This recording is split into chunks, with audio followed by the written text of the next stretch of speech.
Namaskar. We are grateful to all of you who have come this evening to attend the sixth, is it? Seventh Manikal Memorial Lecture. And we are very grateful that Aruna Vasudev, in spite of her reticence and whatever, finally agreed to speak. As you know, she is an Indian critic and painter and maker of documentaries and an eminent scholar on Asian cinema. She has studied cinema in New York and created some films, shot documentaries, has a doctorate from the University of Paris on cinema and censorship, has published a book entitled Liberty and License in the Indian Cinema. The book should be reprinted and should have liberty and license in the Indian society. She's currently director of Oceans Connoisseurs of Art Private Limited and also one of the trustees of the Public Service Broadcasting Trust in India. She launched Cinemaya in 1988 as a publication that showcases filmmakers from Asia. In 1991, she founded the international renowned NetPAC as an organization to forward the cause of Asian films. Since 1990, she has been the president or jury member of the International Film Festival, including Karlovy Vary, Locarno, Cannes, La Palmas, Busan, Singapore, Fazr, and Antalya. If I mispronounce one of them, I hope. She has won various awards, including Korean Cinema Award at the Busan International Festival. She was conferred the Italian Star of Solidarity. 2015 was honored as a Lifetime Achievement Award at the second edition of the International Film Festival of Colombo. At the Hawaii International Festival the same year, Arunaji won a Vision in Film Award.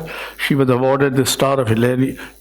She seemed to have more solidarity with Italy than what I thought with France. Anyway, she has also got the Chevalier of the Arts and Letters from France and some other.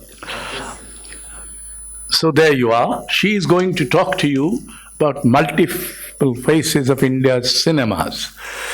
The rule of the game is about 45 to 50 minutes, and then it'll be open. Would you invite questions? And so, Aruna Vasudev. Thank you very much, Ashok, for that very flattering introduction.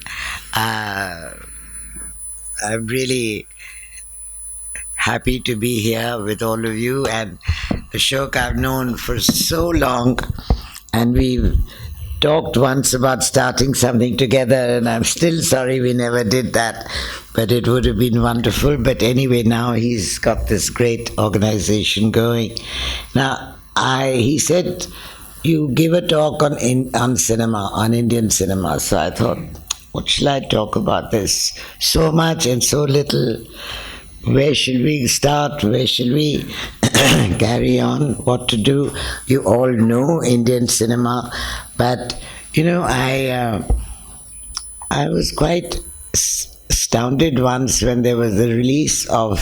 I did a series of books which I edited, got other people to write on great masters of Indian cinema, and one of them was on P.C. Barua. And this young journalist comes to me at the launch and she says, "Who's P.C. Barua?" So I said, "You're writing on film, you're a journalist, and you don't know who's P.C. Barua?" She said, "No." So I said, I just got very upset. And I said, "There's so much great work in India, in the cinema, which people don't know about. So I'm determined to try and change that and do films." But eventually I just shifted to Asia, discovered Asian cinema, and thought, we are all overwhelmed with films from the West. We only see films from Europe and America, basically. and we just don't not know Asia at all. So then I just shifted my attention to Asia. But India, I wrote actually 2 books. One was this Liberty and License. Liberty and License, get the title of my own book. But then later I wrote a book on the new Indian cinema, where I wrote a lot about Kumar, who's here now, Kumar Shahani. Then after that I stopped and did the magazine and film festivals and so on. But I was always fascinated by the cinema as a form, as a medium, as both entertainment and information, and what you learn of the world, and you see it on a film, what you learn about people. It's astounding what cinema can do, which nothing else can do for you. Books cannot do it because you can't visualize what you're reading except in your own mind. It's your own visualization, but you don't see what the author is writing about. And I thought cinema brings it all together: thoughts, visuals, imagination, everything. What an extraordinary medium it is. I want to learn about cinema. And so many incidents like this. I saw for the first time a film from Hungary, and this was many years ago. I did not know anything about Hungary. What's Hungary? I thought some little town in some country in Europe at that time, under the auspices of Russia, and I didn't pay attention. I saw this film, I came away astounded. I'll never forget that moment, saying, what a country, what a people. I knew nothing about it.